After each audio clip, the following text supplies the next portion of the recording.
Hi, this is Rudy Jones of PalmettoStateBaseball.com. Welcome to the South Carolina College Baseball Recap for Saturday, April the 18th. There were 39 games involving state teams played on Saturday. It's supposed to have been a 40th one. We'll get into that a little bit later on. Up in Charlottesville, Harrison Didowick hit 2 home runs, and Virginia beat Clemson by a score of 5-4 to win the rubber game of that ACC series. The Tigers pushed across a run in the top of the first inning. Bottom of the inning, Didowick led off. He hit a fly ball out to deep center field. Clemson outfielder Bryce Clavon got his glove up over the fence, brought the ball back in, but could not haul it in and keep it. And while he was on the ground and trying to get over to the ball, Didowick ran around and scored to give the Cavaliers an inside the park home run. They hit 3 other home runs, including one for Didowick. Clemson got home runs from Clavon and Luke Gaffney. The Tigers fell to 25-16 overall, 6-12 in the ACC. Virginia is now 28-13 and 12-9 with that series win. Down in Conway, Walker Mitchell drove in 4 runs. Blake Barthol hit his 3rd homer of the season, and number 7 Coastal Carolina beat Georgia State by a score of 7-2 to clinch yet another big Sun Belt Conference Series win. The Chanticleers are now 28-10 overall, 15-2 in the Sun Belt. Georgia State fell to 19-21 and 7-10. For the Chants, Darren Horn had another good long relief appearance. He went 3 2/3 innings, allowed 2 walks, struck out 5, did not allow a hit or a run. Ross Norman started the game and had another great game for the Chanticleers in that, as again they clinched a series win there. Down in Columbia, Blake Bevis had 3 hits, including a 3-run homer, and number 7 Mississippi State shut out South Carolina by a score of 9-0 to clinch a series win in the SEC. The Bulldogs pitchers struck out 18 Gamecocks. Carolina struck out 32 times in 2 games so far, and there's another game to go on Sunday. Mississippi State, number 17 in the country in the D1Baseball.com poll, is 29-10 overall, 9-8 in the SEC. They lost 6 straight SEC games coming into this series, but now they got a 2-game winning streak. Carolina fell to 19-21 and 5-12. Carolina got some opportunities, but they just did not put them together for some any runs. They hurt themselves with some miscues, a dropped toss to first base, a couple of wild pitches and things helped set up the 5-run inning that got the Bulldogs going. For the Gamecocks, Dawson Harlan was 2 of 3 with a walk. Elsewhere among Division I teams, Luke Earnhardt allowed a run and struck out 7 in 5 2/3 innings, and Winthrop held on to beat USC Upstate 4-3 to win that Big South Conference game and clinch a series win. The Eagles are now 26-13 overall, 9-2 in the Big South. They're in first place. Upstate fell to 19-21 and 8-9. Jalen Hernandez had another home run. He homered for the 2nd straight game for the Eagles.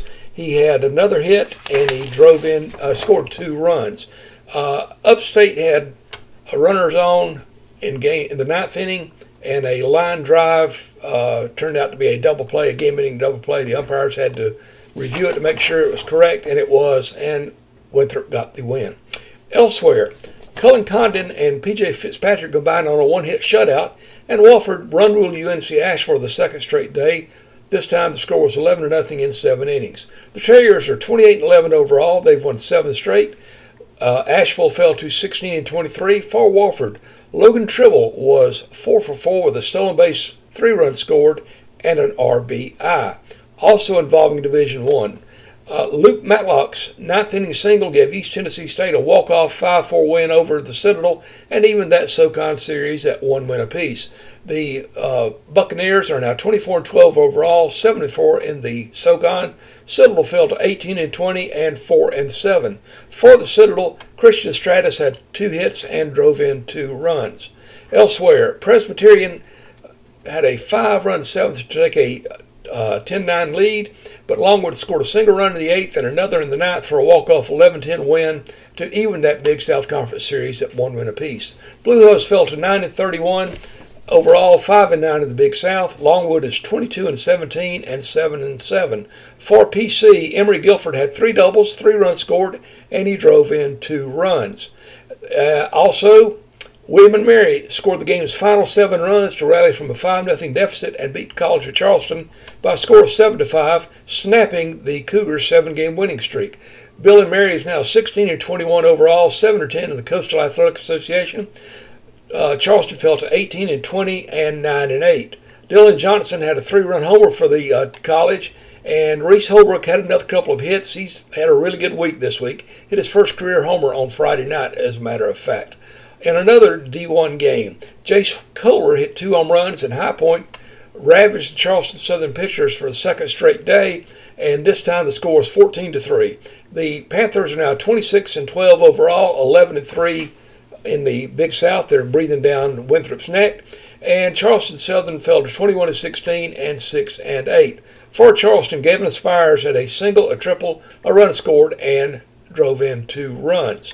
In Conference Carolinas, North Greenville was trailing 42 going into the bottom of the 6th inning of Game 1 against Shawan. They scored 11 runs and wound up winning that game by a score of 13-4. And they went on to win the second game by a score of 14-6. So they clinched at least a tie for the regular season championship in Conference Carolinas, according to my figuring.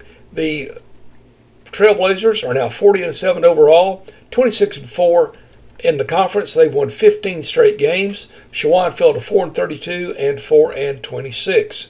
The Trailblazers have a 3-game lead over Belmont Abbey, Francis Marion, and Young Harris. They are all at 23-7 with 3 games remaining in the conference season. Speaking of Francis Marion, Erskine scored 8 runs in the 6th inning of Game 1 to beat the Patriots by a score of 14-9, but Francis Marion answered in a big way in Game 2. They won that game 25-9 to gain a split of the doubleheader and to win the series. The Patriots are now 37-9 overall, 24-6 in the Conference Carolinas. They scored all 25 runs over the final 6 innings after they fell behind 4-0 early. Erskine fell to 24-22 and 18-12. Charlie Bussey became the Patriots' career home run leader. He hit number 31 of his career, beating, I believe it was Jeff Parsons, who had 30 back in many years back. And Bussey did it in style. He hit a grand slam in the 9th inning to cap the scoring for the Patriots. Again, 25-9, that Game 2 score. Up in Wilson, North Carolina, Cole Kirshner had 3 home runs and drove in 8 runs overall as Southern Wesleyan split a doubleheader with Barton in Conference Carolinas. First game score, Barton won by a score of 13-3, and Southern Wesleyan came back in the nightcap to win 16-14. The Warriors are now 15-31 overall, 9-21 in the conference. Barton is 10-29 and 7-23. In the Peach Belt Conference, Lander scored 11 runs in the 7th, and he run-ruled USC Beaufort for the second straight day. Today, the final score was 17-3. The Bearcats are now 26-18 overall, 19-10 in the conference. Beaufort fell to 13-30 and 4-22. For the Bearcats, Riley Hood had 2 runs scored and 3 RBI in that game. Also in the Peach Belt, USC Beaufort transfer Carson Phillips had 3 hits, stole 3 bases, and scored 3 times. And Georgia College evened its series with USC Aiken by the final score of 13-8. The Bobcats are now 18-24 overall, 11-15 in the conference. Aiken fell to 32-13 and 18-8 as they had a 6-game winning streak snapped. For the Pacers in that game, Donovan Glisson was 2 for 4 with a double, a run scored, and 2 RBI. In the other Peach Belt Conference game involving a state team on Saturday, a 6-run 8th inning allowed Flagler to run rule Claflin by a score of 16-6. Flagler is now 29-14 overall, 16-10 in the conference. Claflin fell to 4-32 and 1-25. For Claflin, Devon Whitehead had 2 doubles, a run scored, and drove in 4 runs. In the South Atlantic Conference, Miles Denton provided some late heroics for Anderson in Game 1. They were down 5-3 going to the 9th inning to Virginia Wise. Denton tripled in a run to make it 5-4, then scored the tying run, and the Trojans went to extra innings. In extra innings, Denton drove in the winning run in the 10th for a walk-off win as they won that game 6-5. Then in Game 2, the Trojans won it by a score of 15-0 in the 7 innings. Run rule win. It was a combo 3-hit shutout by 3 pitchers. Levi Medford drove in 5 runs in the second game. Anderson is now 22-24 overall, 22-23 overall, 10-20 in the sack. Virginia Wiles fell to 11-33 and 6-24. Brandon Crabtree's 2-run homer in the 9th inning of Game 1 lifted Catawba past Newberry, and then he added 5 RBI in Game 2 as the Indians completed a doubleheader and a series sweep of the Wolves down at the Smith Road Complex. Game 1 score was 5-3. Game 2 score was 6-2. For the Indians, they are in first place in the conference. They're now 35-8 overall, 26-4 in the sack. Newberry fell to 24-22 and 17-13. Carson Newman swept a series from Coker with a doubleheader win today. They won Game 1 by the score of 9-5, took Game 2 by the score of 8-0. The Eagles, sorry, I'm having a brain cramp here. The Eagles are now 27-17 overall, 16-14 in the conference. Coker fell to 12-32 and 9-21. For Coker in Game 1, Rocco Wojcik was 3 for 3 with 2 walks, a stolen base, and a run scored. And Luke Peterson had a hit for Coker in Game 2. In Junior College Region 10, Charles Waymer pitched 3 1/3 innings of shutout relief in Game 2, and USC Sumter beat Florence Darlington Tech by a score of 7-2 to pick up a split of that doubleheader. The Stingers stranded the tying run on base in Game 1 to win that one 4-3 over the Fire Ants. With that result, Sumter is now 28-18 overall, 13-12 in the conference. Florence Darlington Tech is 42-9 and 20-6. That loss in Game 2 ended a 10-game winning streak by the Stingers. By the way, with that and a Gaston College 18-2 win over USC Salkehatchie in Game 1 of a scheduled doubleheader there, the Stingers are on the verge of being eliminated. One more win by Gaston College will pretty much wrap it up for the Rhinos. In that Gaston College game, Gaston College is now 44-3 overall, 22-3 in the conference. Salkehatchie is 3-42 and 1-23. They were supposed to play 2, but they had some electrical issues during Game 1 for a delay. Wound up postponing Game 2 on Saturday to Sunday as part of a noon doubleheader. And the other games involving Region 10 teams, USC Union moved past USC Lancaster into 4th place in the standings by sweeping the Lancers. The Bantams won Game 1 by a score of 14-10. They had an 11-run 3rd inning to take control. Logan Meyer was 3 for 4 with a homer, 3 runs scored, and 4 RBI. Then they scored 4 runs in the 9th inning of Game 2 and held on for a 13-10 win. They broke a 9-9 tie going into the 13th with that win. The The Bantams are now 27-19 overall, 10-15 in the conference. Lancaster fell to, I believe they're making 11-15. I'll get that correct. I think I may have written it down wrong. Lancaster fell to 22-22 and 10-16. Elsewhere, LaFrederick Wooten pitched a 1-hit complete game in 9 innings, struck out 8, and Benedict won Game 1 of a doubleheader against Tuskegee by a score of 6-1. Kent Johnson had a single and a homer in that game. And in Game 2, the Tigers won that game by a score of 4-2 as Jacquez Aikens had a single, a homer, a stolen base, and 3 RBI. Benedict is now 18-10 overall, 16-10 in the Southern Intercollegiate Athletic Conference. Tuskegee fell to 11-29 and 8-20. Miles Corcoran allowed 2 earned runs and struck out 6 in 6 innings of Game 2 as Spartanburg Methodist completed a doubleheader and series sweep of Union Commonwealth in the Appalachian Athletic Conference. The first game score was 6-5 in 11 innings. Game 2 score was 5-3 for the Pioneers. For Spartanburg, they're now 22-20 overall, 14-10 in the AAC. Union Commonwealth fell to 6-33 and 3-23. In Game 1 for Spartanburg, Tanner Martin had a single homer, drove in 3 runs. In Game 2, Brady Jeffcoat had a single homer and 3 RBI.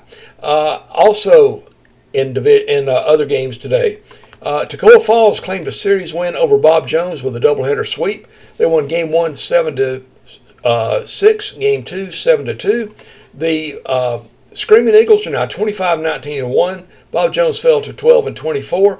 For Bob Jones, Jacob Highsmith had a double and drove in 2 runs in Game 1. And Elijah Medrano had a double, a single, and drove in 2 runs in Game 2. Elsewhere, Morris and Payne split a doubleheader in Sumter. Morris is now 9-15. The Game 1 score was 12-9 in favor of the Hornets. Game 2 score was 12-4 in favor of Payne. Sorry I don't have more details. They don't post boxes. I did see from looking at a game changer, a game stats type thing, that in Game 2, Dylan Levy of Morris was 3 for 4, including a double. In the final game involving state teams, Carolina University took a pair from Columbia International up in Mocksville, North Carolina. Game 1 score was 5-2. Game 2 score was 9-8. Corbin Wright had a home run among his 3 hits, drove in 2 runs in Game 1 for the Rams. Ian D'Amico had 2 homers and drove in 4 runs in Game 2. Carolina University is now 21-22. Columbia International fell to 17-29.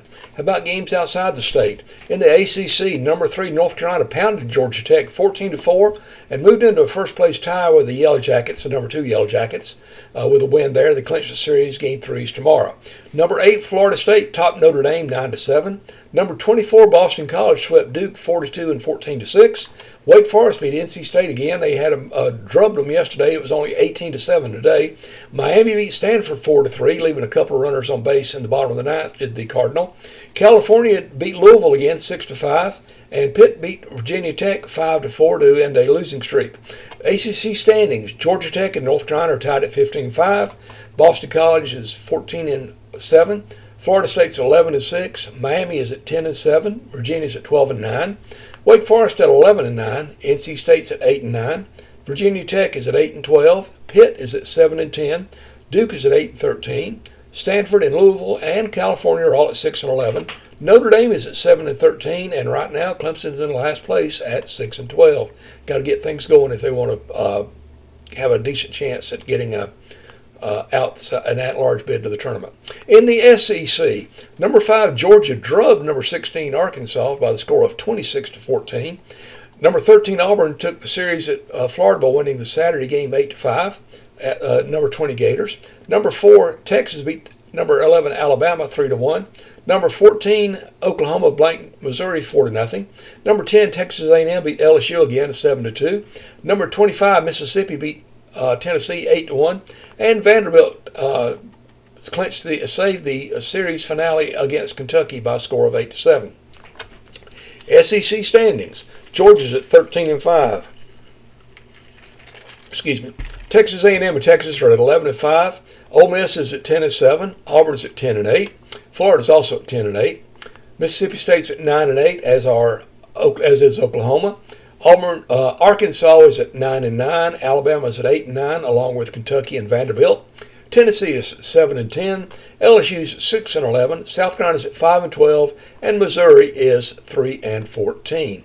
How about the schedule for Sunday involving state teams? Gaston College and USC Salkehatchie are playing a doubleheader at noon. As I mentioned, they're making up one of the Saturday games that was postponed. Claflin's at Flagler in a series finale at 1. College of Charleston and William & Mary play the rubber game of their CAA series at 1. Georgia State tries to avoid being swept by Coastal Carolina in a 1 o'clock game in Conway. High Point's at Charleston Southern, 1 o'clock. Panthers going for a sweep. Landers at USC Beaufort at 1 o'clock, going for a third straight run rule win. Presbyterian and Longwood play the series determiner of that Big South series at 1. The Citadel and East Tennessee State play the rubber game of their series at 1 at Thomas Stadium in Johnson City. USC Union and USC Lancaster play at 1 at Doomsday Corner in Lancaster. USC